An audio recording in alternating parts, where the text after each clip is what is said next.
Hi Year 4, we're back at reading Varjak Paw by S.F. Said, which would have been our class novel for our the beginning of our summer term. Now we just, last time we finished chapter 4, and it is just when the elder Paw is giving Varjak 3 of the 7 skills of the way of Jalal. Do you remember what they are? If you do, pause the video and try to recite them. Remember them by heart. Okay, the 3 ways that, the 3 skills of the way of Jalal were slow time, moving circles, and shadow walking. These were the 3 ones. Just at the end of chapter 4, the 2 black cats with the gentleman are back in the Contessa's house.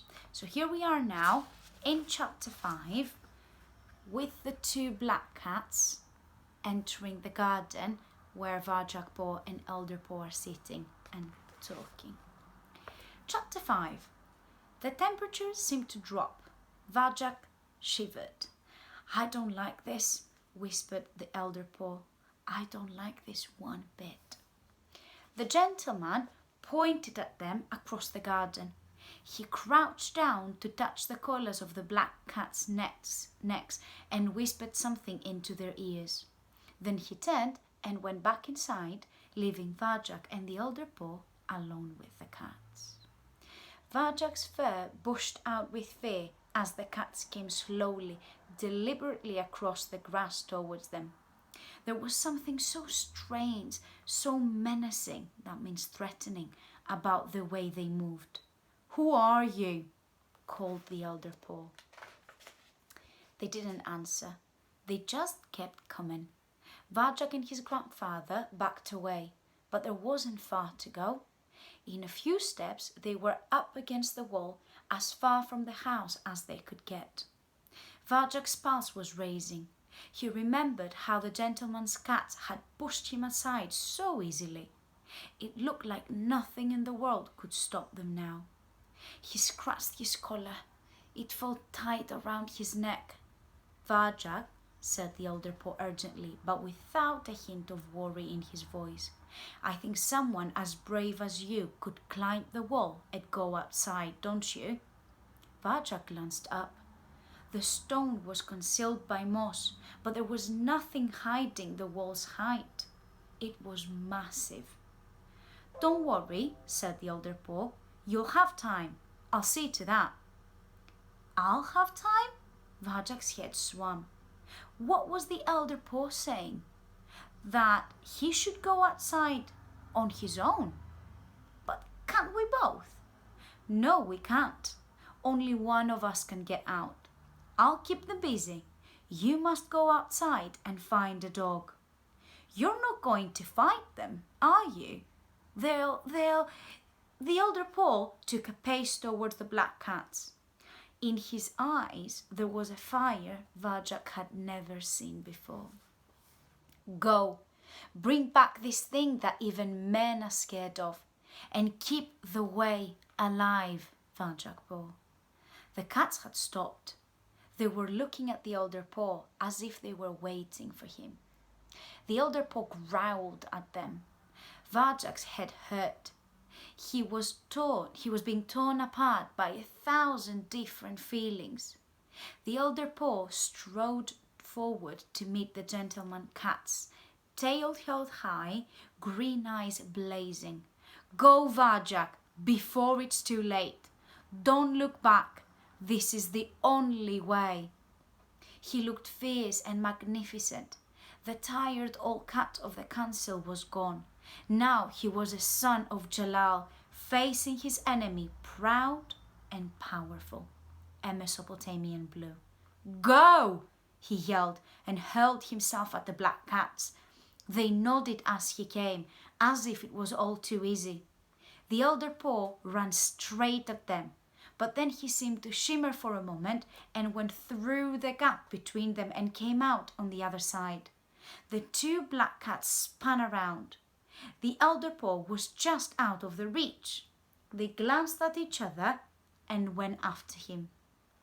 Varjak's heart thumped in his throat. His grandfather was leading them away through the trees back towards the house. He was taking them further and further away from Varjak with quick wit and cunning, a flash of silver blue. The black cats were faster. They moved together perfectly. Each one looked sleek and lithe. How could the elder paw fight two together? Already he was slowing down, still proud, but old and short of breath. And the black cats were closing in, one on each side. They'd catch him soon. Even if they didn't, what could he do against a gentleman 10 times his size? What could any cat do, or even a whole family? The elder paw was right. The only chance was to find a dog. His grandfather was doing what he had to. Now it was all up to Varjak. His mind on fire, Varjak tore his eyes from the garden and turned to the wall. It separated the world he knew from the world outside. No paw had ever been over the wall since Jalal himself came from Mesopotamia, but it was the only way out. He took a deep breath, called his body tight. One last glance over his shoulder. No! The black cats had caught the elder paw. They had him backed against the house. They came at him from both sides. He slashed out, but together they swarmed on top of him and forced him to the ground. There was a terrible howl. The black cats came away, shaking their heads. And the elder paw? The elder paw looked limp, like a broken toy. There was a roaring in Varjak's ears. His stomach churned. Everything inside him screamed at him to stay, to fight, to help the only cat who ever understood him. But the elder paw's words echoed in his mind. Go, go before it's too late. He turned to the wall. 3, 2, 1. Varjak exploded into motion. Back legs uncoiled. Front paws reached out for grip, found it. Back legs pushed, pumped, powered up, and up like the wind. Varjak flew up the face of the wall, up through the trees, higher than the curtains, higher than the house, up, beginning to tire, muscles aching, vision blurring. How much further? Up, grip after grip, paw after paw, sleeping. There he is, trying to climb the wall all the way up. Latched onto a ledge, heaved and made it to the top of the wall.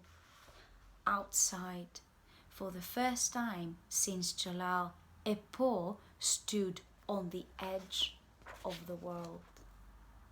That's the end of chapter 5. Varjak has made it. He showed bravery and courage and climbed the wall to get himself outside to try and help his family.